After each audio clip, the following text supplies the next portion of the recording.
Today we start our seminars. We are like the Silent Observatory and the G20.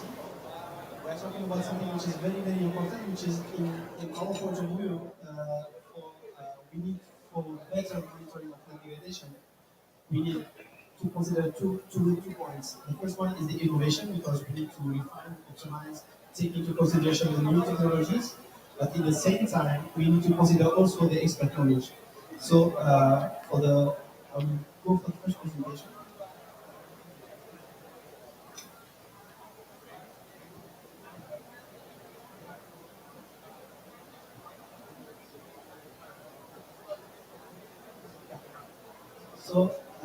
In the beginning, I will start with what is going beyond the monitoring. We need very accurate information on land degradation. Why? Because we don't know where to do something. We need to develop action plans, but based on what information? And the thing is that what we are doing now is that the land degradation products, they may not reflect the real truth. So we thought about new technologies, but new technologies are efficient in a new way to get a huge amount of data and provide insights. But at the same time, new technologies will help us to interpret complex data, generate complex data, but sometimes generalized models will not do for sure what is expected to be done in the African context, because they are not addressing very well local context. This is where we need to get some expert knowledge. And then land degradation is something which is common, which needs a multidisciplinary insights. We are talking about agriculture, we are talking about forest, hydrogeology, we are talking about a lot of sectors who are involved somehow. But at the same time, we need someone or people or experts who can refine whatever we are doing to make it, let's say, to get buy-in from decision makers. We have also some uncertainties behind the new technologies that we need to manage. And then we need also to see how are the specific context, how are imposing us to refine, to customize and fine-tune our product and services, and for drive and continuous improvement. And I think that this is a nice way to do it, where sometimes the products that we are producing, they are producing very contradictory ways, so the decision makers are somehow lost and confused. And the new technologies are the best way, but we need to consider also some limitations, and we need to consider a new, let's say, the expert knowledge. And I appreciated the Professor Wassal yesterday, who said it's good to do remote sensing, but please don't do root interpretation. We need to get local context in that. With that, I will start our first idea. So the first presentation, the first panelist will be just one second.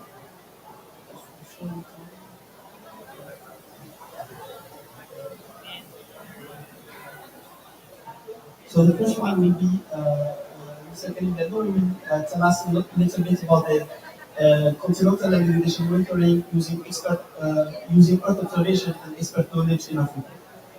Don't you know? Thank you very much, Mustafa. Thank you, everyone, for coming here. I'm so sorry you introduce me to in front of the slides.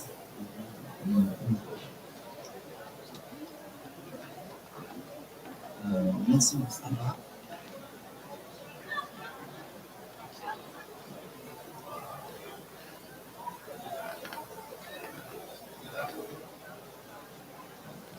Donc, suite à l'introduction de Mustafa, je voudrais vous présenter un peu l'expérience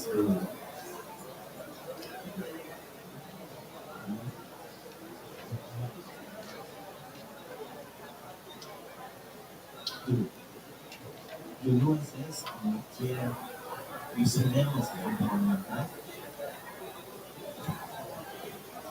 La chose qu'il faut savoir, c'est que la surveillance environnementale,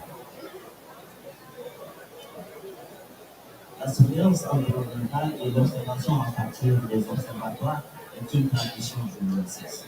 Elle a débuté depuis les années 90 et Jusqu'à nos jours, nous sommes encore en train d'utiliser cette observation pour évaluer ou bien pour le suivi de la dégradation au niveau de la zone d'intervention de l'ESS. Donc, elle a commencé d'abord par, dans les années 90, avec le réseau d'observatoires de surveillance à long terme, au cours duquel des kits d'indicateurs ont été produits pour le suivi environnemental. Puis, elle a continué avec le dispositif national de suivi environnemental, au cours duquel des sensibilisations ont été organisées et réalisées sur la surveillance environnementale, avec la définition de kit, comment faire la surveillance environnementale.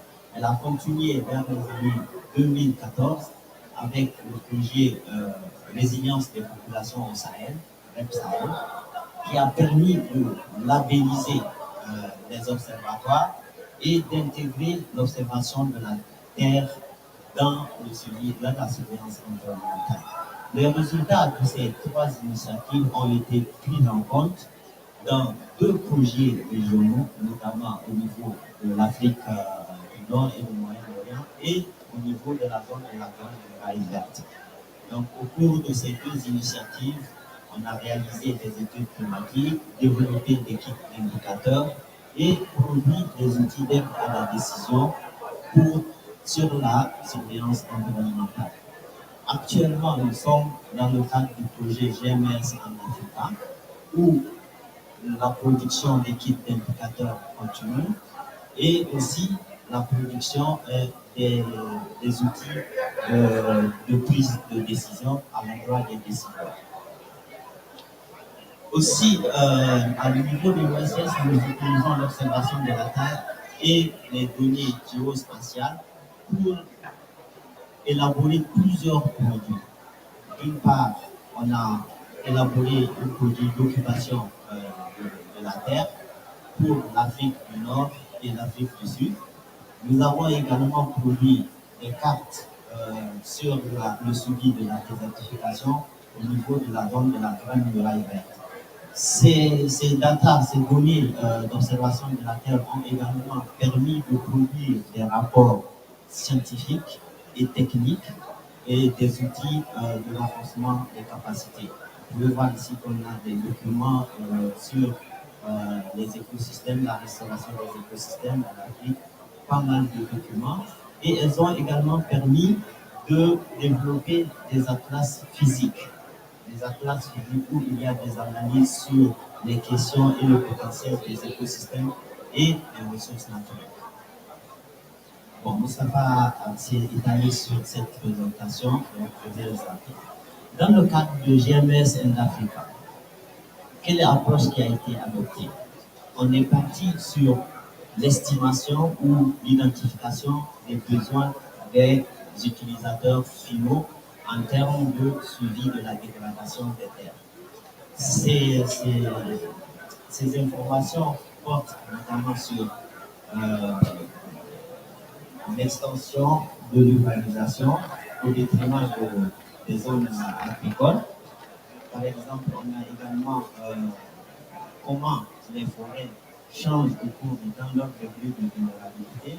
Nous avons également les hotspots sur la dégradation des terres. Nous avons le niveau d'atteinte de la dégradation en matière de neutralité et qu'est-ce qu'il faut priorité. Nous avons également les questions sur les pertes et les gains, notamment les hotspots en termes de végétation. Sur la base de ces informations, a été développé le Misland en Afrique de l'Afrique du Nord. Donc, pour ce faire, plusieurs aspects ont été pris en considération. Nous avons pris en compte l'expérience passée des partenaires, l'évaluation des besoins, comme j'ai cité tout à l'heure, et le contexte spécifique de l'Afrique du Nord. Tout cela pris en compte, on a utilisé les lignes directrices de l'UNCCD pour la production des indicateurs des objectifs de développement durable 13.3.1. ce qui a permis de mettre en place cette plateforme-là en intégrant des outils ou bien des données spatiales à haute résolution, notamment les langues 30 mètres et les sentinelles 2 à 10 mètres. L'outil permet également de zoomer au niveau national, donc le cas de la Tunisie, ou au niveau local pour voir un peu l'état de la dégradation des terres.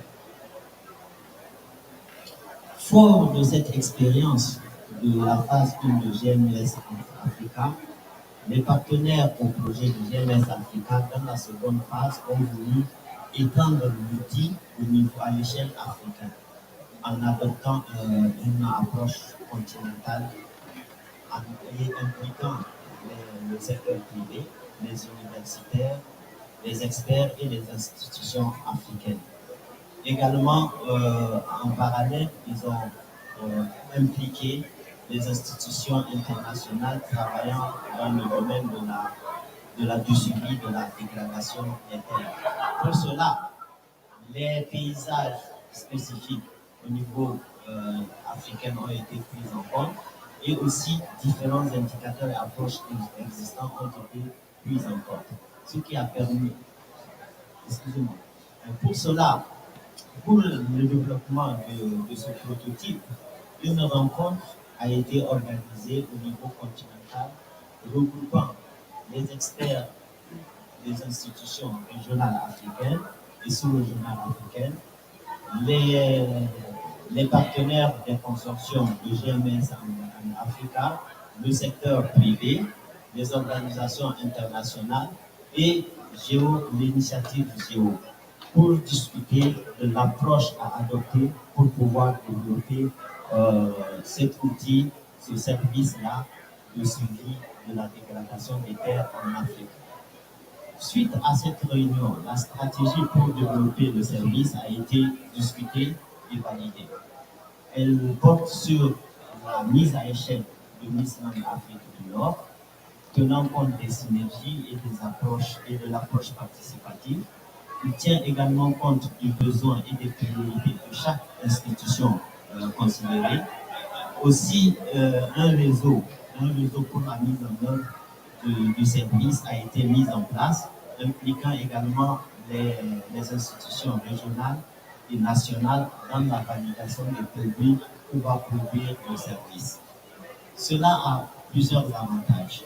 Donc, il s'agit de peut-être connecter l'Islam Africa aux données au niveau local. Il s'agit également de valider et d'harmoniser les approches et également de produire une stratégie de communication commune pour pouvoir valider les outils qui seront issus de l'Islam Africa. Pour le réseau d'experts de suivi de la dégradation des terres en Afrique, il a été mis en place à Nairobi le 1er mars 2023. Ce réseau est encore ouvert à d'autres participants, donc le lien peut se trouver sur le site de l'ONCS. Ce réseau est composé de comités de champions, d'un comité de sensibilisation, d'experts et des chercheurs de l'Afrique, et son rôle est d'accompagner et de supporter la mise en œuvre de ce service-là de suivi de la dégradation des terres. Sur cette base, on a développé le premier prototype continental qui permet de générer 9 indicateurs en utilisant des données de haute résolution spatiale couvrant plus de 20 années. L'Island Africa permet de fournir plusieurs produits à plusieurs échelles. Nous avons quelques macrographies au niveau continental, au niveau local, et donc il peut fournir également une application mobile. Les outils d'observation de la Terre ont permis à l'OSS de développer un livre documentaire sur la restauration des terres dégradées en Afrique. Ce livre utilise des données actualisées, pertinentes pour fournir des outils de prise de décision et également des informations utiles pour le grand public. Il facilite ainsi la prise de décision quant à la prévention et à la restauration des terres en Afrique. Également, plusieurs produits peuvent être issus de cet outil-là. Il s'agit des cartes de couverture des terres de 2015 et 2021. Nous avons également des cartes de changement de couverture d'occupation de 2021, les cartes de productivité des terres de 2000 à 2021. Nous avons également des cartes de carbone organique du sol de 2000 à 2021. Il permet également, à partir de kits d'indicateurs, de faire le suivi et le reporting au niveau de l'UNCCD sur l'Afrique tout entière. Cependant, ces outils-là ne permettent pas de refléter la réalité sur le terrain, comme l'a dit Moustapha, en matière de dégradation des terres. D'où la nécessité d'impliquer les experts au niveau national et local pour intégrer le suivi in situ, les données de suivi in situ, afin d'affiner les résultats issus de l'observation de la Terre, en vue de définir des solutions appropriées et spécifiques pour lutter contre la dégradation des terres. À titre d'exemple, dans le cadre de la synergie entre les deux projets GNS et l'Africa, et puis un projet la mise en œuvre par l'OSS, les experts de l'OSS ont fourni un appui technique à l'équipe du CC pour pouvoir affiner euh, les, les, les cartes produites selon l'approche préconisée par l'UNCCD qui consiste à produire des indicateurs pour le suivi des indicateurs 15.3.1. Et pour ce faire, afin d'affiner les résultats fournis par cette approche, des visites de terrain avec les partenaires nationaux ont été organisées. Ces visites ont permis de révéler que certaines parties de la carte qui mettent en évidence des végétations se sont avérées que c'est des plantes invasives qui occupent la terre au détriment des plantes naturelles. Nous avons également pu identifier les zones d'érosion. Nous avons également pu savoir qu'il y a des forêts qui ont été détruites par les feux de forêt. Et aussi, ce qui est intéressant, nous avons pu définir également voir qu'il y a comment on appelle ça, des îles artificielles qui sont également sur la carte. La même expérience a été répétée pour la Tunisie. Donc, les visites de terrain ont permis de définir les zones de dégradation à hotspot, donc, mais aussi de déterminer les zones de déforestation, les zones de déforestation, les zones de surpâturage et également les zones à forte érosion et puis les zones dégradées grâce à la sécheresse aussi. Donc, ce qu'on peut dire, c'est que les outils d'observation de la Terre ne permettent pas à eux seuls de déterminer la dégradation des terres en Afrique. L'implication des acteurs, des experts au niveau local est indispensable pour pouvoir affiner les résultats issus de l'observation de la Terre. Je vous remercie. Thank you so much, Bello. Yeah. So thank you so much. This proved in just to summarize for English speaking people. Sorry for there's no translation, but the thing is that GMS in Africa is a European Union funded project through African Union. The keyword is user-driven services and products. So what have been done is that we try to collect the end users' needs and then move to institutional framework where we call the institutions and the parties to support us through expertise and but also through different techniques and feedbacks from the different use cases. So now we can move to the Joint Research Commission expertise. I will invite Andreas to provide his presentation. Good, thank you. Thank you, Mustafa. Thanks for inviting me. It's a great pleasure and a great honor. You have seen DRC mentioned in the slides before, and in fact, we are collaborating, working together since 7 years in East Africa.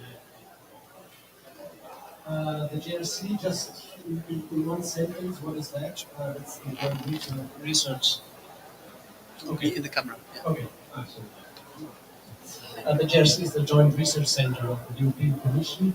We are let's say, the Commission's in-house science service. So we provide science for policy making, European policies, but of course also global, Africa, and so on, policy and support. And that's why we are also part, for example, of GMS in Africa. And that's why we are working on issues such as land degradation and desertification. So the work we do in this framework on land degradation, that's guided by the good practice guidance on SDG 15.3.1. In a nutshell, what is this book? I call it, it's kind of a cookbook because it provides us the ingredients, so the principles. It provides us or tells us how to put these ingredients together, so the methods, and it then tells us how to basically cook with these ingredients. So it provides recommendations for consistent monitoring, reporting, and assessment of land degradation. Then it helps and support countries and organizations in measuring, reporting on proportion of land that is degraded over the continental area. And of course, it aims at tracking land degradation worldwide. Good. So this is the overall frame. This is where we are working on, and within the SDG 15.3.1, as you probably know, there are three sub-indicators. One on land cover and land cover change, one on land productivity, and one on soil organic carbon. At the GRC and specifically within our team with Federico, so sitting here with me, we work on the land cover and the land productivity. You can see here some of the requirements. And we will have a look at that a little bit later during the presentation and also later in the discussions. Good. Let's first come to land productivity. It's now more than 10 years ago that we produced where one or we were the main author, let's say, of the World Atlas of Desertification, and within this we developed and produced this global land productivity dynamic product. This what you see here is for the year 2013. If you note, it's a little bit small, but you will see, like, in the Sahara, all these areas, they're masked out wide. Why is that? These are hyper-arid areas. This is one of our challenges, how to map and monitor with our remote sensing-based approaches these areas. Because it's not just sand. We have seen, we went out one day here, there's actually quite a lot of small vegetation, grass, or small shrubs. It's something we are addressing, and we will have a look later. Good. After this, we produced them for the UNCCD reporting cycles, the LPD for 2015, 2019. You can see we improved already, let's say, the methodology. The white areas on the land part is getting smaller, but it's still, of course, an issue. And this is somehow our workflow. I don't want to go into details there, but we have, let's say, an algorithm, of course, and kind of a toolbox, which is based on a methodology. And in future, will be we're discussing now transferred also to Google Earth Engine, to the Trans Earth, so that the users can basically work and produce their own data sets. Good. What's happening now? The next reporting cycle is coming up for reporting on SDG 15.1. So we are starting to work on that. There's some very first draft results, nothing to present here at the moment. Very interesting. Within Copernicus, we have a new layer, the phenological data, providing about 15 variables on really beginning of season, end of season, peak of season, uh, and many more. It starts. It has been published this year, but the time frame is from 2023 onwards. So we have basically not yet a year, or actually maybe yes. And I think this will be very, very helpful in improving our methodology on land productivity dynamics. Good. I mentioned already some of the challenges, certainly in the hyper-arid areas, and we had actually a couple of months ago here a specific workshop on this, so how to map and monitor this area, since all, at least all products I know have the same problem, because we use vegetation indices to map vegetation at global scale. And there's certainly some limitations over these areas. We have to try and test specific indices for these areas. And then there's a need from the user community, also from the crop decision, to move towards higher resolution. The product I was showing at the moment is at 1 kilometer globally. We are working now on a 300-meter resolution, and let's see where we go in the future. Good. Let's come to the second sub-indicator. So first was land productivity, now we come to land cover. And here, maybe I have to introduce very quickly our work within Copernicus, because the LPD is strictly speaking not a Copernicus product, it uses Copernicus products, but the land cover mapping products are 100% Copernicus products. So Copernicus, just in a few words, is the European Union's Earth observation program. You may all know the Sentinel satellites. So these are Copernicus satellites, basically. But much more than the satellites, there are 6 dedicated services within Copernicus, ranging from marine surveillance, climate, uh, emergency management, and one service called the land monitoring service, of which I am responsible, particularly for the global. And within this service, we produce the global land map.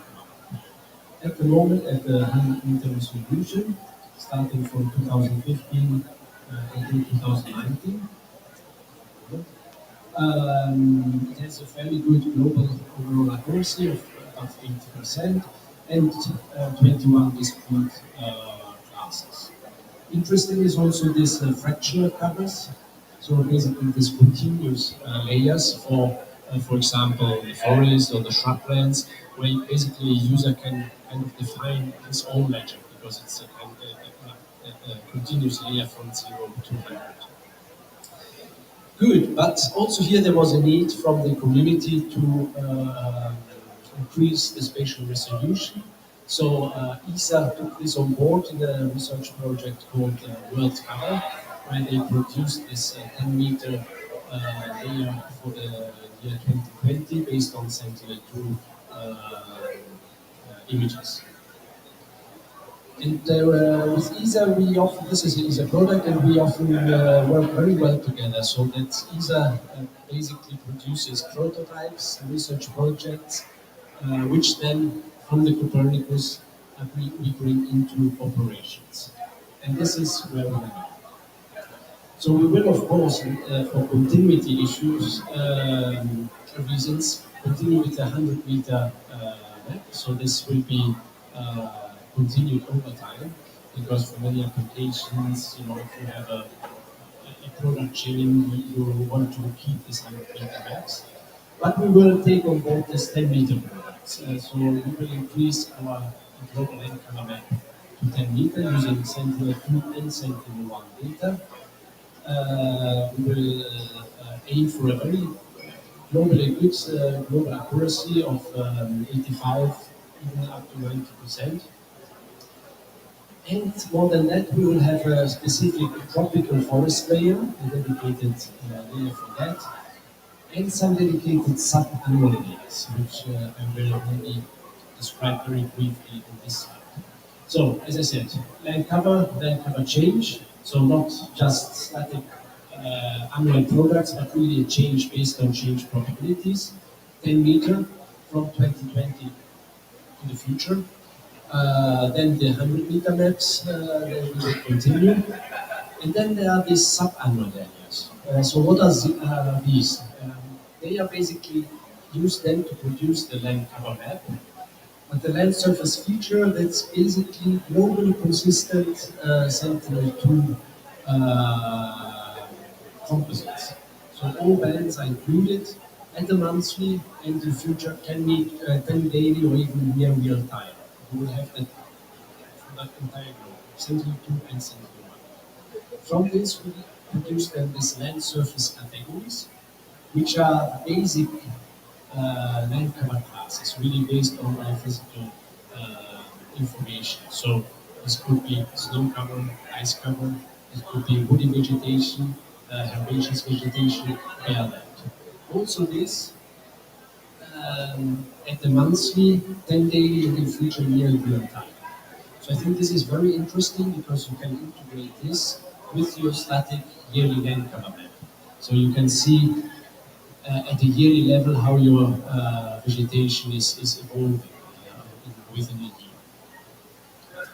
Good. Where are we with this product? It's not out there yet.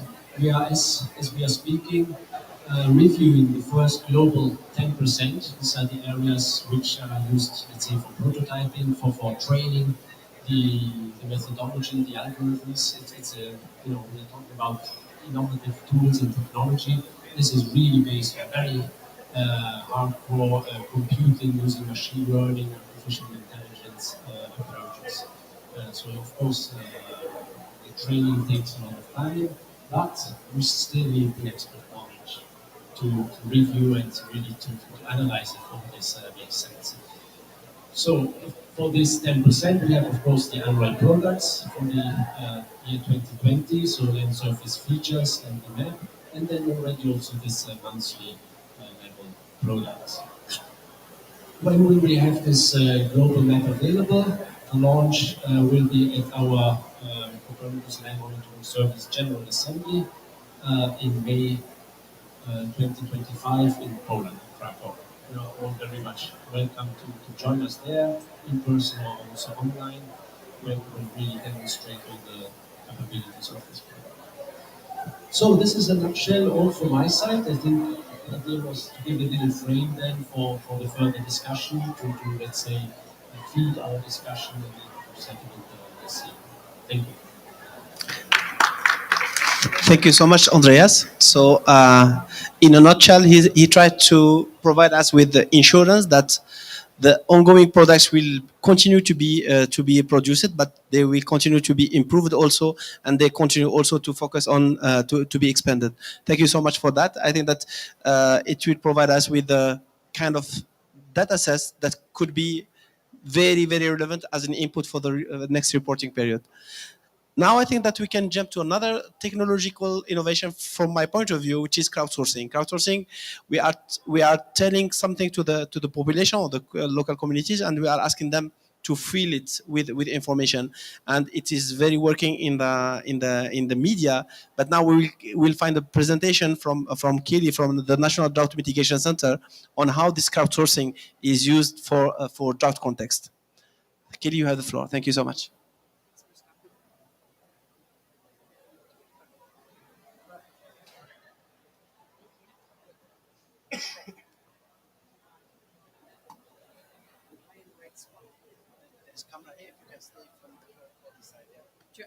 Should I come over here? This way? Hi, thank you. I'm Kelly Smith. I'm at the U.S. National Drought Mitigation Center, and my research there focuses on drought impacts. How do we know how drought is affecting us in different places? One of the things that we do at the Drought Center is this crowdsourcing system called Condition Monitoring Observer Reports. The acronym, the abbreviation is CMOR, and we say that CMOR helps us see more drought on the landscape. So every dot on the map, every point on the map is where someone has submitted a report or an observation telling us how drought is affecting them. This is an Esri-based system. We're using their Survey 123 app and then some of the web apps to display the reports that are submitted. We have a Esri access through the university, but all of the individual observers do not need any official Esri access. They can just download a program, download the Survey 123 app and use it. So there are the filters on the, does the pointer work? The filters on the left help us quickly sort by time and location and some other features. The points on the map are colored according to a 7-point dry to wet scale. So the blue ones you see are where people have had precipitation more recently. And the reds and browns are drier, are places that are drier. And the background color on the map, the areas that are shaded, it is the US, the most recent US drought monitor map. So our crowdsourcing system, CMOR reports, are one kind of evidence, one stream of data that goes into the making of the US drought monitor map.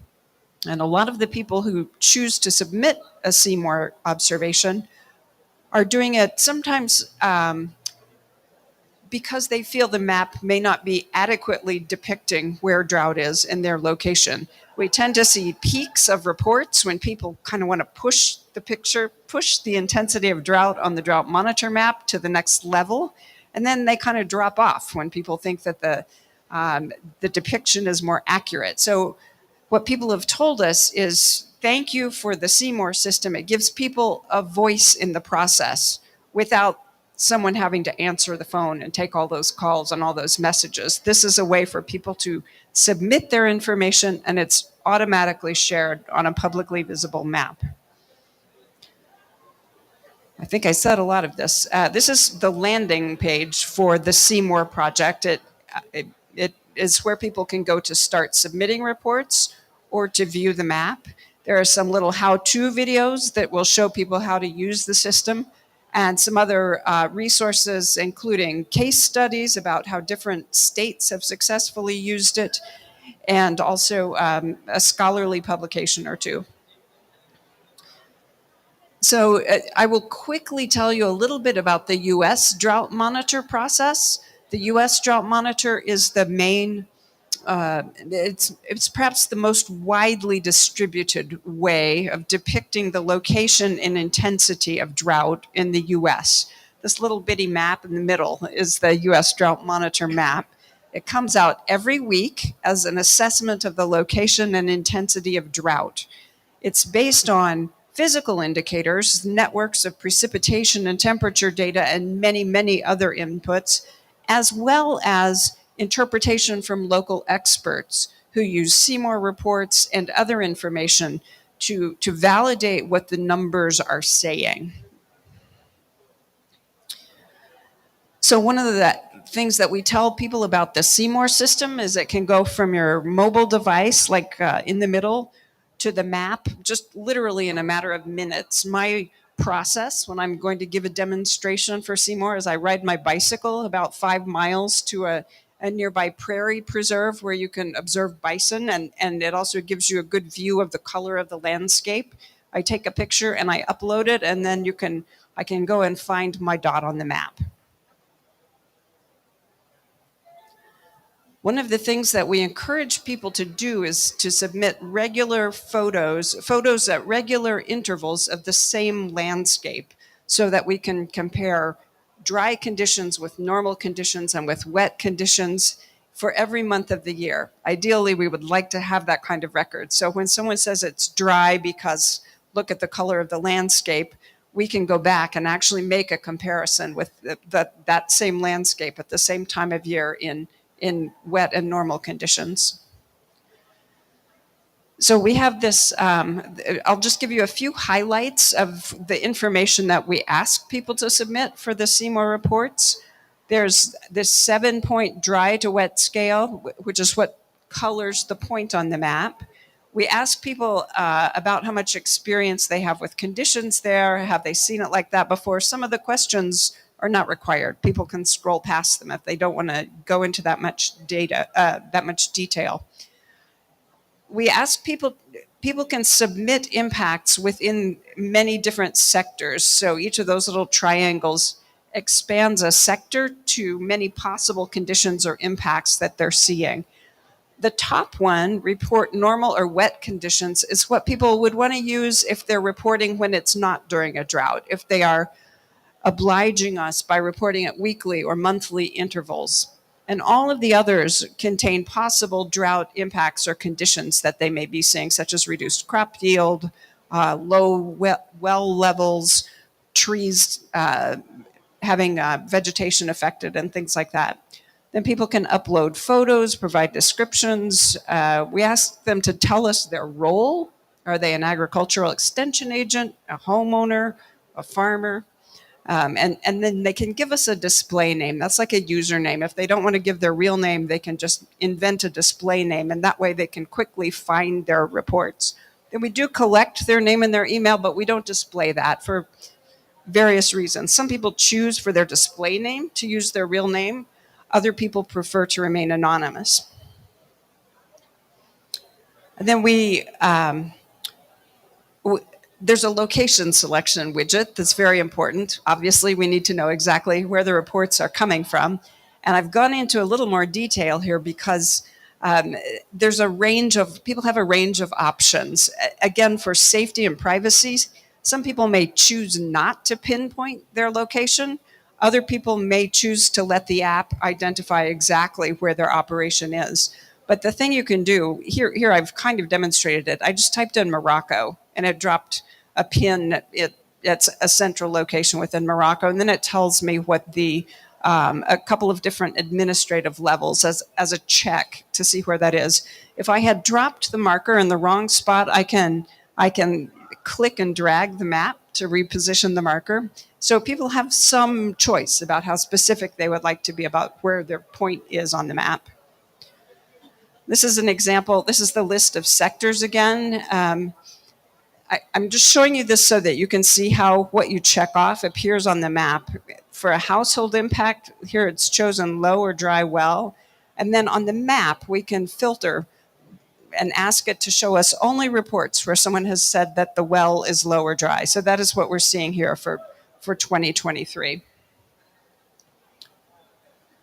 So this is kind of a schematic of how the information flows from the grassroots, the individual level, people dispersed across the country from a variety of different professions. They're filtering information up into this system that's then used by people in different boundary organizations that are involved in assessing drought, state climatologists, drought assessment teams, sometimes producer organizations or U.S. state agencies, and then they make recommendations to U.S. drought monitor authors about how and whether to change the map. And some state agencies are also using this information for their own decision making beyond just advising the drought monitor process. This is an example of the effects of different recruiting techniques. You can see that the state of Missouri in the middle of the country was rather specifically filled in very densely in 2018.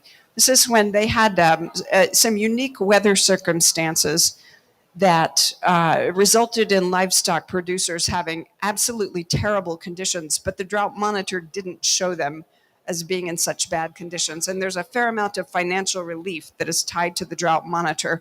So the state of Missouri, the state climatologist, and several state agencies sent out press releases and social media and said, hey, help those people get the map right. Go fill out this form, put your dot on the map. And they've got about 2,000 reports, very densely clustered in time, as you can see.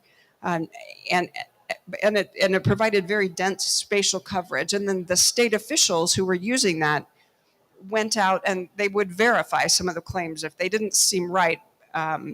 Their approach was trust but verify. So you're not, the people did have a financial incentive to submit reports that said a certain thing, but that doesn't make the information wrong. It just means you need to know how to use it, how to put it into context. And in contrast, the year 2021, the one I want to show you is that state up at the top, North Dakota.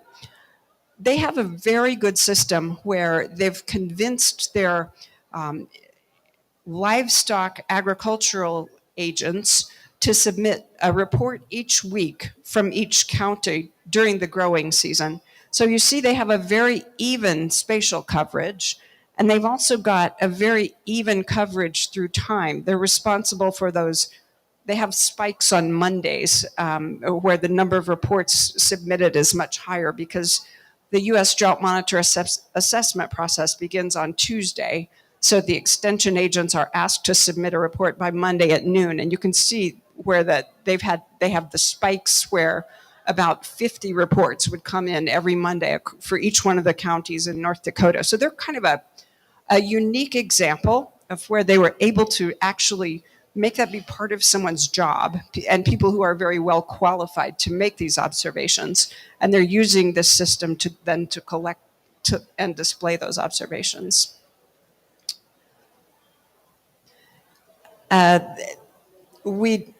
Because of how drought monitor assistance is structured, this chart is some statistical analysis we did comparing Seymour, also comparing another citizen science program that shows that people are indeed more motivated to submit reports when they have a financial stake in it. So you can consider that either an incentive or a flaw in the system, but that is how it exists.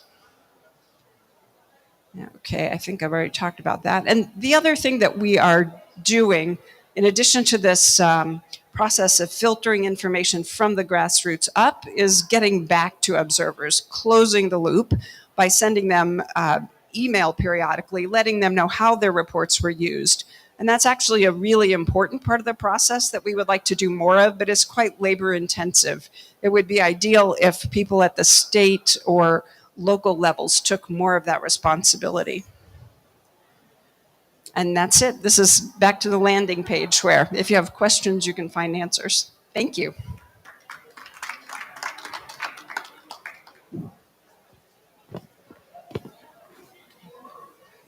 Thank you so much, Kelly. So I think that we jumped from the Earth observation to the community-based information, where people or communities or local people, they can say that the map is not good or is wrong or is not that much, it doesn't reflect the truth. And I think that it also kind of testimonial on how drought is impacting local communities.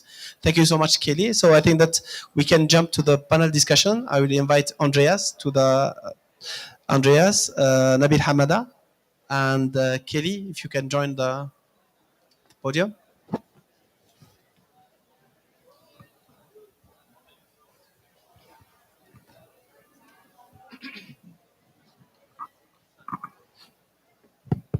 So I think it's already open. So As you know, Sinabil Hamada is here wearing two hats.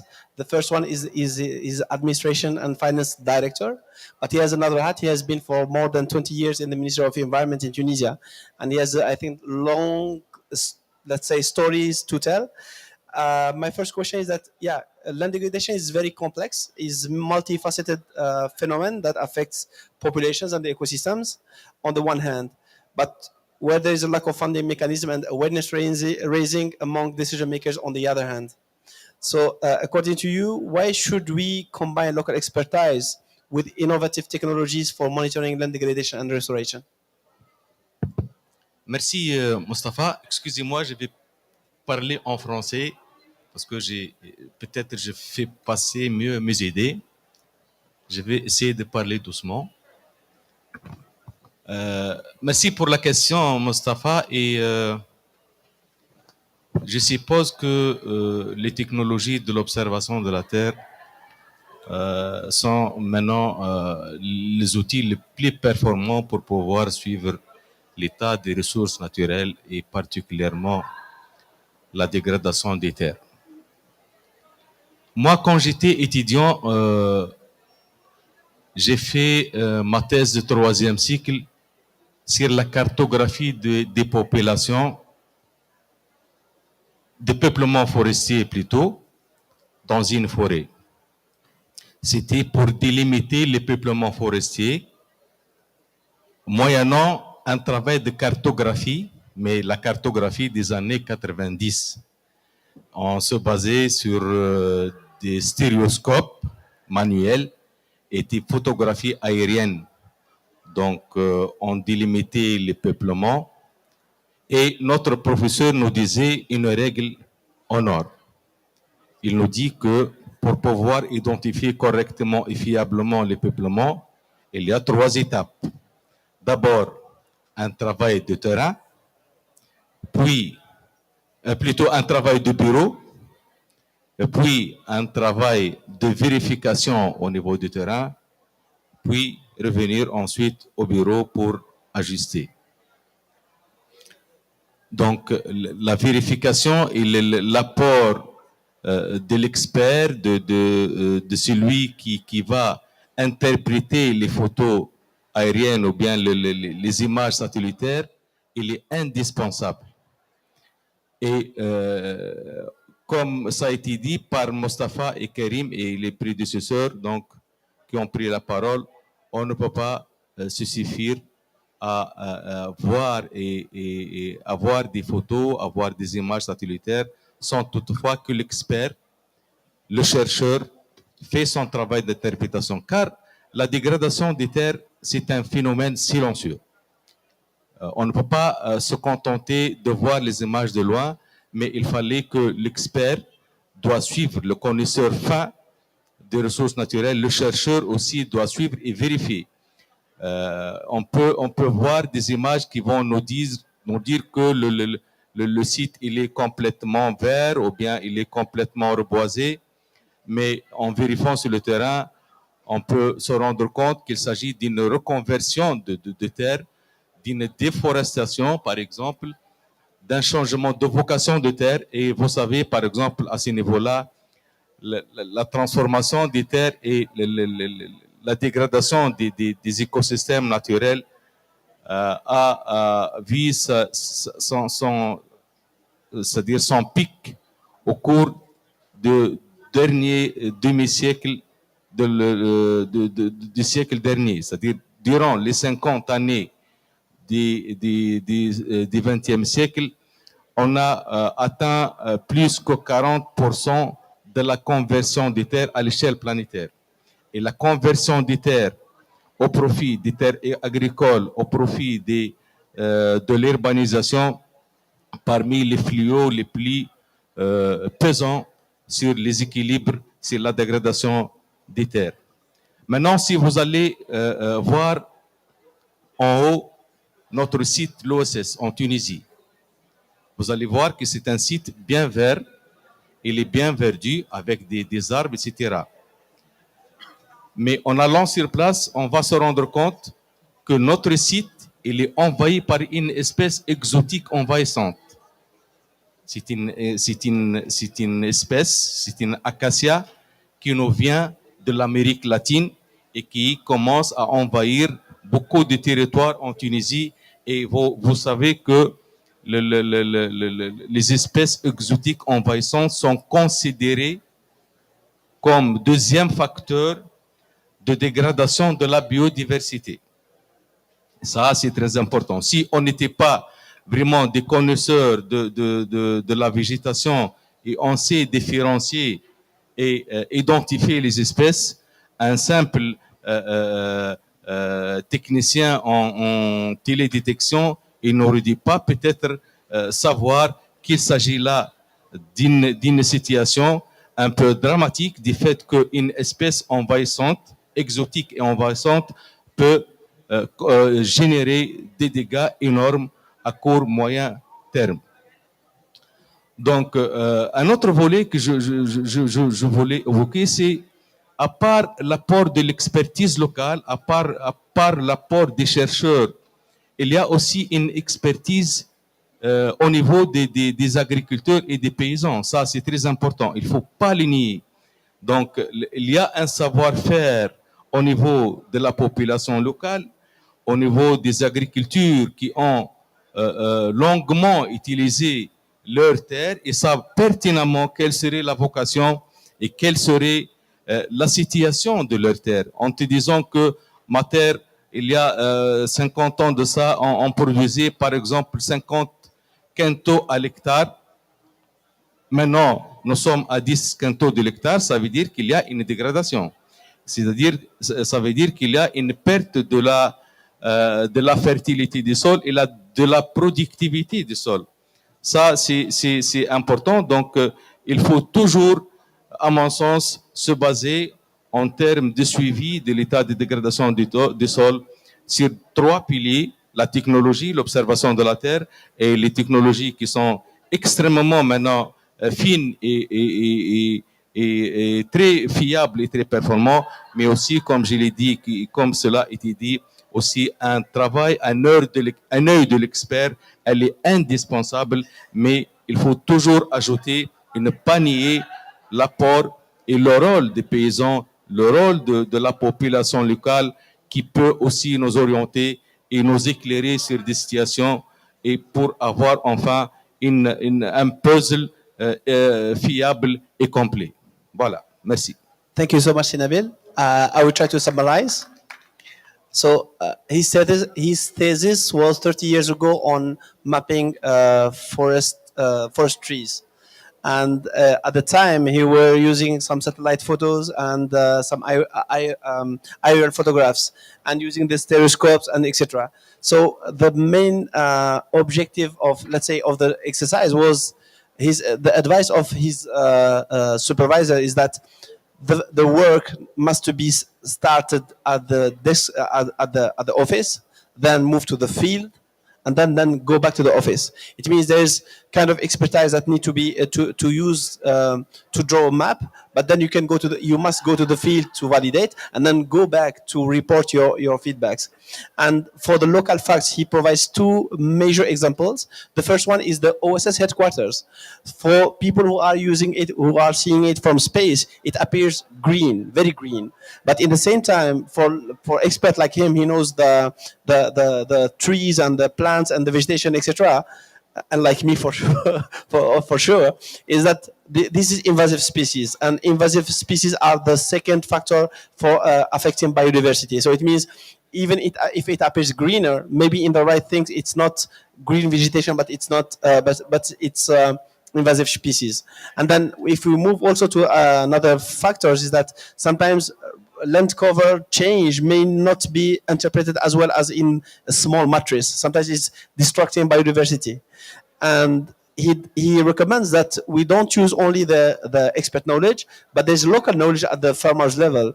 At the farmers, they will say that 20 years ago, our production was twice what we are producing now. It means lands are not fertile as it looks like. So these are I've tried to summarize what you have done, what you have talked about. I will jump to Andreas Brink. So the GRC has developed cutting-edge tools and frameworks for geospatial analysis with applications in land degradation tracking and restoration planning. You have shown a lot of nice example in in your presentation. So according to you, as you are at the top level of, let's say, science and in the same time of policy, what are the main advancements in remote sensing and machine learning that have improved land degradation assessment? Thank you. Thank you, Mustafa, for the question. Uh, Indeed, I'm working at the GRC since 20 years, and before that in FAO, and so I'm in the business since more than 20 years. It makes me old, I know.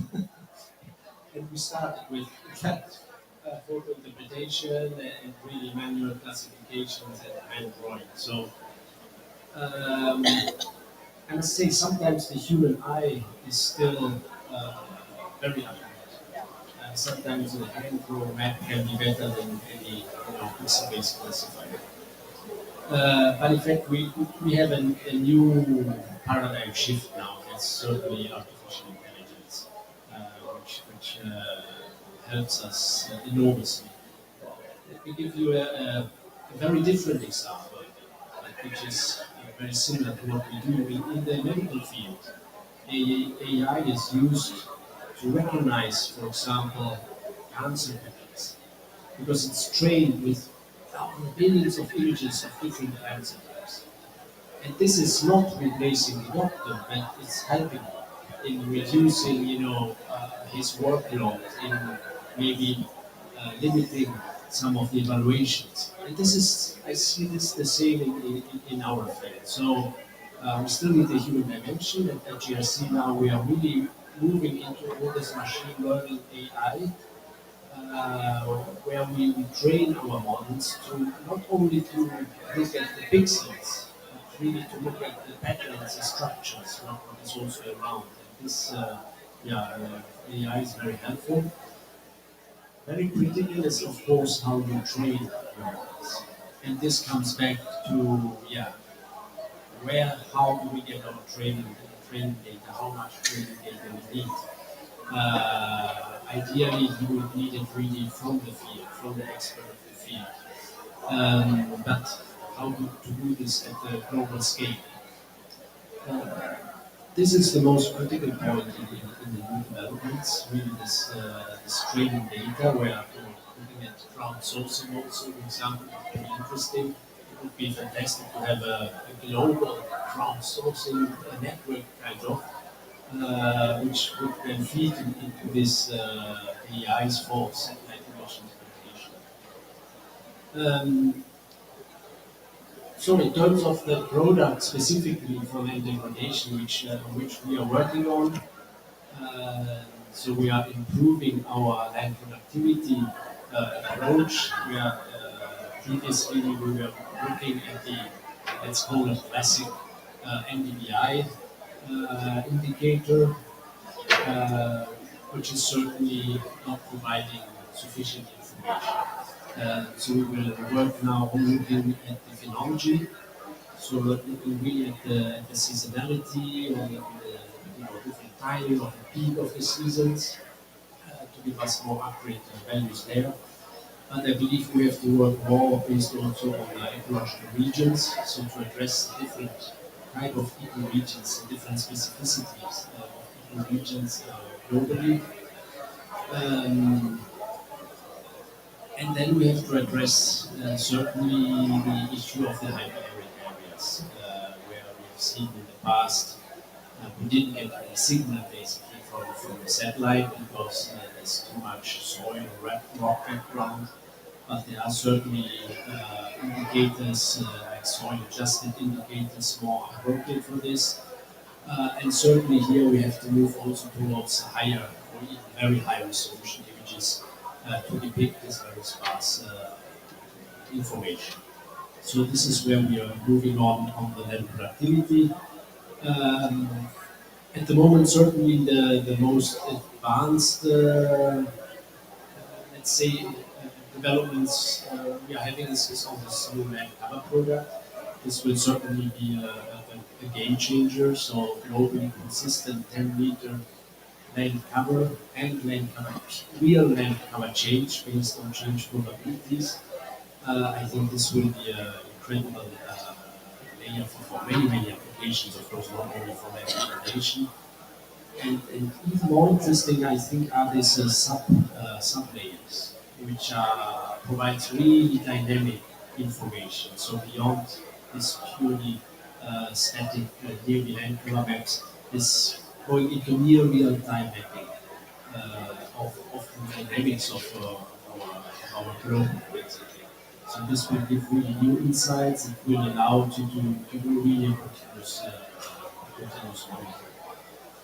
So these are, I would say, definitely the main developments. We are moving, of course, more and more towards cloud computing. These are enormous data sets which nobody can really process on its own machines. We have done this in the past, of course. The first one was the Google Earth Engine, which allowed to do this. In Europe now we have the Copernicus Space Data Ecosystem, which is the Copernicus cloud hosting not only the Sentinel data, but hosting in future also our Copernicus services and allowing for this process. That's in a nutshell a bit our, let's say, future vision in terms of technology developments. Maybe I would add also, um, maybe not really next year, but in the years to come, especially for the next phase of Copernicus, so 3.0 starting from 2028, to move not only on the monitoring upwards, let's say, because of course we need long time series to understand issues, but also in the predictions. So to really go into early warnings or prediction like what what will happen in case of inactions, let's say, if we don't take certain actions. And here we have, of course, to go into the modeling approaches, including, yeah, potentially other layers, also socio-economic layers, certainly into this kind of predictive models. Thank you. Thank you so much. I think that we are expecting a lot from. We are expecting a lot from the GRC because the European Commission because they are launching satellites, they are producing data, but also they are producing insights, and they are migrating to new technologies, and they are making that available for Africa as well for other continents. And by the way, when I started at OSS level, when we did the first land use land cover mapping, we were forced to download all the Landsat data, and then process them locally. And I think that we are moving to another way. We need to run faster because all the analysis will be done on the cloud computing infrastructure. And I think that it's in the same way. It's a good thing because we are spending more time on interpretation and analysis than on pre-processing data. Thank you so much. I will jump to Kelly. So crowdsourcing has proven to be a game changer in real-time drought impact monitoring. So by leveraging local data to inform border trends. So my question is that how can crowdsourcing be integrated with traditional data sources to create more comprehensive monitoring system? Sorry, say the last part again to create more. Comprehensive monitoring system because we have some data, we have some data who is coming from the ground from crowdsourcing. How can this be integrated with what we know in advance? That's a great question. I can answer that on a very human level. I think the U.S. Drought Monitor. I don't know if any of you have paid any attention to it, but it's a very interesting process. It begins with the biophysical data. We have in situ monitoring networks across the country. All the data is filtered through several federally and state subsidized networks into centralized places where people can tap into it and make maps. So they start out by mathematically comparing all these different drought indices and making maps of what they call the blends. In one part of the country, it may be weighted more for certain time scales or stream flow or snowpack, different input for different parts of the country. But that's just the beginning. Then they say, okay, based on these maps, here's what we're thinking that drought is going to look like, the drought depiction. They send that out to a network of about 450 observers across the country, and they say, now, does this look right for your part of the country? Is this what you would agree with? And that's where the crowdsourcing, the news media, anything else that people know about what's happening in their area through their stakeholder networks, through their extension networks, that's where they can say, well, we're seeing a little bit more of this effect than we would anticipate, so maybe it should be a little worse. Or they may say, we're not seeing very much going on, so that looks fine. So there is, at this point, we use a human process for that. It's very interesting to think about how artificial intelligence might be able to help with that in the future, but that's a lot of calibration that hasn't happened yet. We're not quite at the point where we can start training our chat bots to read the reports for us and give us a summary. But I plan to play with that, though, so I'm sure others are also experimenting along those lines. So yeah, it is a very challenging process to mix these different kinds of data. And I even think that getting physical scientists comfortable with narrative data it can be a challenge as well. So it takes some socialization to the idea that things in words are not always subjective. If this is done systematically by trained volunteers, you can put a certain amount of credibility into this. And also, several years into this Seymour project, I think that we will continue to refine the survey to be more and more specific to different purposes. Right now, we're asking people to check off very broadly, which of these impacts of drought have you seen? I think, though, we'll eventually ask them, or another approach would be to ask them to take maybe a very specific, some very specific measurements or assessments of soil moisture or other specific physical details in their environment. Use it a little more like a more structured citizen science program. So you can still ask them to submit photos and comments, but also train people to provide some very specific data. I think that would enhance the credibility. It's now we have, along with Seymour's kind of like a cousin or a sibling to this other program. Some of you may have heard of it, the COCORAS Citizen Science Program. They collect precipitation data, and that's very valuable for filling in gaps in the instrumental record. And COCORAS observers can also submit what's called condition monitoring reports, telling us what kind of effects of drought they may or may not be seeing. And the Seymour reports take that the condition monitoring reports to a next level with many more specific drought-related observations, and also the option to submit photos. So I think this will continue to evolve and be refined. The rainfall, the precipitation measurements have a lot of credibility because people know what they're measuring, but it's not as drought specific. So I think the next step will be to come up with some more environmental variables that are drought related that people can submit instead. Thank you. Thank you so much, Katie. I think that maybe why not thinking about crowdsourcing as a way to validate our product, as the way to collect local knowledge, but also expert knowledge from the ground. So people, when they see the land degradation products, they could maybe take photos to it and make short description on that. This is not what you are doing in the same way that you are doing with the drought observer. Thank you so much. So I think that they told me that we have only 10 minutes left.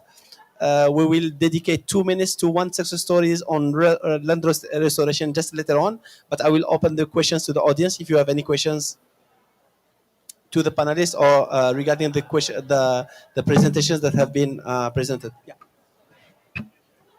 Merci beaucoup. Donc, bonjour à tout le monde. Je m'appelle Mamadou Touré, je suis du Sénégal. Donc, je travaille principalement sur les questions de changement climatique et d'adaptation. Aujourd'hui, nous sommes à la COP avec Madame, parce que les femmes ont réussi à produire 300 000 plants donc, dans le cadre de leurs activités donc, de lutte contre la désertification. Donc, ce qui nous a valu cette invitation à la COP. Moi, j'avais peut-être une question qui est relative à l'utilisation aujourd'hui des nouvelles technologies, des technologies IT, je veux dire, où à partir d'une application, donc Internet, ces femmes qui sont au niveau local, des grassroots organizations, puissent informer le niveau national et le niveau international sur ce qu'elles font. Aujourd'hui, c'est 300 000 plants, mais quelles espèces? Combien d'hectares reboisés? Globalement, toutes ces informations sur une application IT qui peut être donc vérifiée par l'agent eaux et forêts pour être validée et considérée dans l'effort national et international de lutte contre la désertification. Que pensez-vous un peu de ce genre d'initiative? Merci. Thank you so much. I will try to redo it in English. So, our colleague and friend is from Senegal, so the land of Taranga. He's with a lady who has planted more than 300,000 plants. So his question is, I think that it's very relevant. We are talking about land degradation, but also we are talking about land restoration. So they are doing a lot of things on the ground, women and women communities. So they planted 300,000 plants. The idea is that why not using or thinking about developing kind of app that remotely tells this community-based, let's say, crowdsourcing solution will let the ladies describe the plants, what is the specific type, where it has been planted, etc., with the geolocation, and then it is in the system. So the forest expert they will validate that, and it will go through the national inventory, but also in the result of the country in terms of restoring lands. Because when you do planting, it will not appear on satellite image. It will appear something like 6, 7 years later on. So this is the first question to the panelists. I don't know, answer or reflection. Some reflection. So thank you very much, Kelly and Andreas, for your very, very insightful presentation that we've seen good experiences. I've seen this question for the trackers, the Seymour project. And when we talk about combating desertification and monitoring land, sustainable land management at various scales in Africa, for example, it means that we should do that on the on the scale and afternoon for example many years for training to have the data. How do you see, for example, the tracker on term of times? When we started on 2000, we have the data we tracked. You have the information you need on 2000, 2020. How do you see it for 2030? For example. Yeah, just to know how we can connect, because we should do that for monitoring what we are doing for sustainable land management at time, because we have all these international sustainable development goals for the 2030, and we need to monitor, to track them. How do you see how we can connect the international information data that Andrea present us for this monitoring tracking? I think envision what you want to see in 2030 and start now. It's very good if you know the goal that you're trying to reach, the questions you're trying to answer. So instead of just collecting any information that people want to submit, work towards whatever your goal would be. And then you probably also have whatever data you have from 2010 and 2020 that you want to compare it with. So you can begin to think about some proxy data. You know, if it looks like this in 2024 and in 2025, how can you simulate it back into the past if you want to try to get a way to compare what the crowdsourced observations might have looked like if you'd had them then? That's always the challenge. I said to a climatologist at one point, what's it going to take to be credible in your eyes? And he said, 30 years of data. And of course, we have to find a way to simulate the past, I think. Exactly, the simulation. So we are talking about climate change, and we need to have some simulation. We discuss for artificial intelligences how we can connect this dot. I think it will be more research, but we should think about it. Thank you so much, Fatou.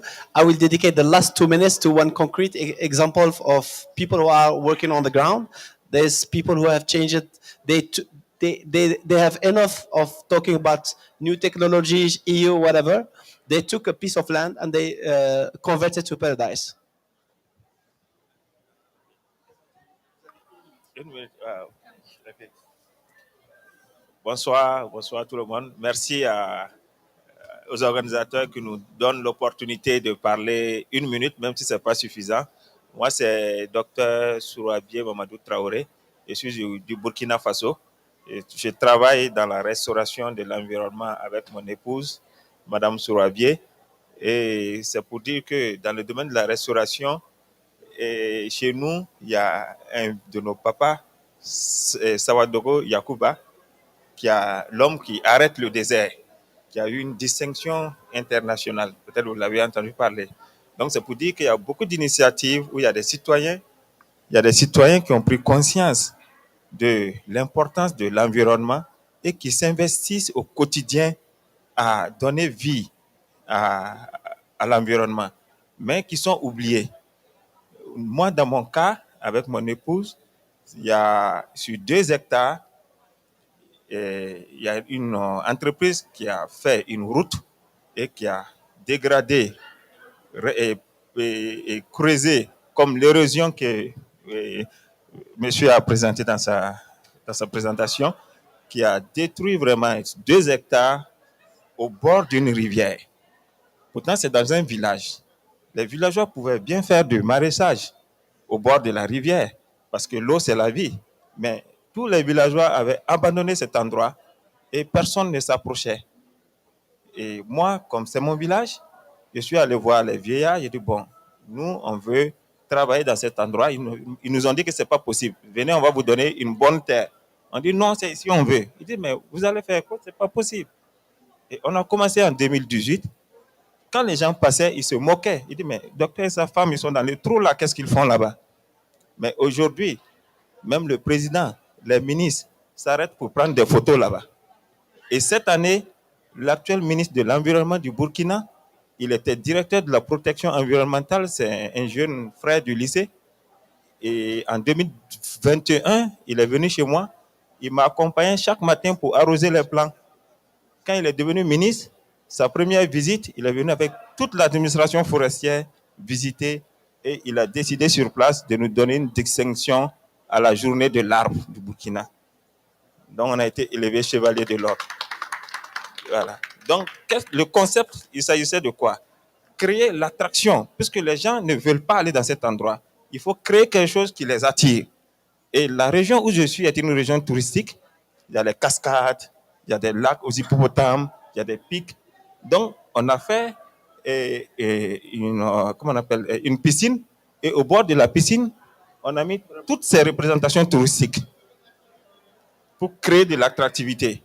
Et on a symbolisé un tronc d'arbre qui est coupé, j'ai la photo, qui est coupé avec l'artiste, et quelqu'un qui est en train d'arroser le tronc d'arbre coupé, pour symboliser aux populations que quand on coupe un arbre, même si on l'arrose indéfiniment, on ne peut plus avoir le même arbre.